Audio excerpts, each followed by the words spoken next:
Donald Trump has until Monday to pay his bond. He owes nearly $500 million in penalties in the New York fraud case. And if he doesn't pay up, the state of New York could seize some of his most prized assets. And while Trump may soon get $3 billion in a merger deal involving his Truth Social platform, the money won't come in time to solve his current cash crunch. Where's the lobby? Down the hall and to the left. Trump built his name and his persona in big gold letters all over some of the Big Apple's most high-priced addresses. Trump Tower would be the thing I'm really married to in terms of real estate. Now, he's at risk of having some of them taken away. I built a net worth of way over $10 billion. Mr. President! Despite those claims, a New York court ruled last month Trump lied for years about his wealth, and it's ordered him to pay $454 million in penalties. We have a lot of cash and we have a great company, but they want to take it away. So far, Trump hasn't been able to pony up the money or find lenders willing to underwrite the fine. And while he hopes the state appeals court will give him more time, the Attorney General is ready to start collecting, with her eyes set on a particular Trump asset. Yes, I look at 40 Wall Street each and every day. Meanwhile, Trump's friends are passing the hat for the former president, with no takers so far. Will you loan him the $460 million? None of his billionaire friends are ponying up money, from what I understand. I've been asking them. Here with me today, New York Times contributing writer Jane Coaston, Ryan Salam, president of the Manhattan Institute and contributing writer at the National Review, Catherine Rampell, a Washington Post opinion columnist and special correspondent at PBS NewsHour, and Jonah Goldberg, editor-in-chief of The Dispatch. He's also a columnist at the LA Times. Welcome back, everybody. Okay, so Catherine, you saw the hat passing, the kind of shaking of the jar. The telethon. Exactly. Why won't anyone bail him out? We heard, 30 bond companies saying no. I think the better question is, why would anyone bail him out? I mean, how much money do you want to light on fire, basically, for this guy? It turns out that if you get in trouble for fraudulently inflating the value of your assets, then nobody wants to accept those assets as collateral for effectively a loan to you. Right. And beyond that, beyond the fact that his property, is questionably valued. We don't know how indebted he is. We don't know how much equity he has in these things. If he becomes president again, presumably it would become very difficult to collect. He's also a guy who's known for not paying his bills. He brags about not paying his bills. If you tried to collect once he's in office, who's to say he won't sick the DOJ or Treasury on you? I just think that there's no upside to stepping up here. Ryan, you're wearing a very nice suit. Let's pretend you are an insurer or a multi-billionaire. Would you want to give Trump the money? Well, if someone who believes that Donald Trump realistically can win the presidency, I would argue that actually the Attorney General of New York trying to seize his landmark properties would actually be something that will help him rather than hurt him in his effort to win the presidency.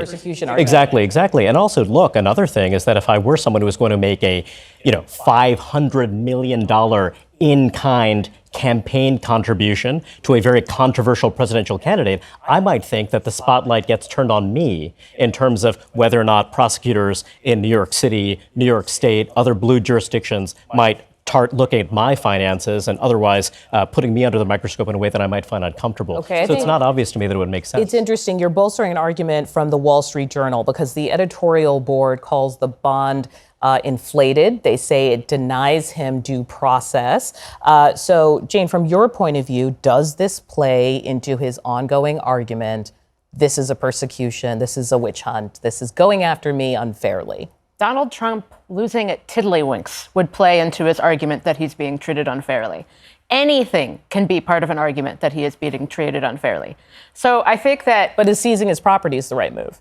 I think seizing his properties is likely what is going to take place if he doesn't make this payment on Monday. I think that whether it is material to how he will spin this for the media or spin this for the people who wish to support him, I think that's a separate issue. But something I do want to note here also, something you didn't mention, Reinhard, is Trump is, shall we say, easily convinced. And we've seen on the recent TikTok debate that he received a donation from one of the major funders of ByteDance and suddenly seemed far more enthusiastic about the platform than he was previously. Right, in this moment when it's about to be banned. If I had $500 million and needed someone to loudly talk about how great it would be if I had more power, then maybe I might loan him some money. Okay, well, we're going to leave that there because we'll know on Monday, right? We'll have an answer.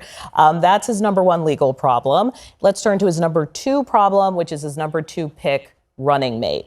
So this week, a surprise name was added to the list, his potential vice president list, and it's especially surprising because of the way he's spoken about this person in the past. I call him Little Marco. Little Marco. Hello, Marco. They hate him in Florida. Okay, so CNN reporting that Marco Rubio, his stock is up on the VP list.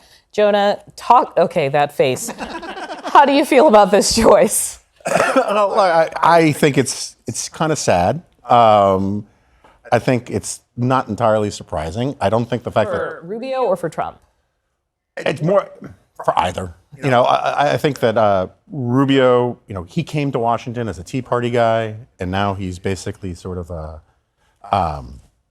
you know, an industrial policy kind of guy. And I suspect that he'll, if offered, he would take it. And I don't think he would be a bad pick. I generally think, though, this is my own pet theory, is that Trump's advisors, maybe not Trump himself, recognize the fact that he's actually a pretty odds-on favorite to be impeached once he becomes president. He's going to be on a shorter leash than people think. And they need a vice president that scares the dickens out of people. It has to be, it can't hurt his chance of getting reelected, but they need to have somebody that they can hold up like a Medusa's head and say, hey, look, you kick me out, you get this person. We'll stop there because the next question makes sense on this. Someone else who looks like she's kind of auditioning or a public audition, Congresswoman Marjorie Taylor Greene. On Friday, out of nowhere, she decided to file a motion to oust Speaker Mike Johnson. And it's interesting because, you know, she's really popular with the small donors. She's out there with Trump as a great surrogate. Brian, is she the kind of person who we should keep an eye on? No, I don't think so. Just because Donald Trump, you know, is very shrewd politically. He understands where his vulnerabilities, where does he need to shore up his support.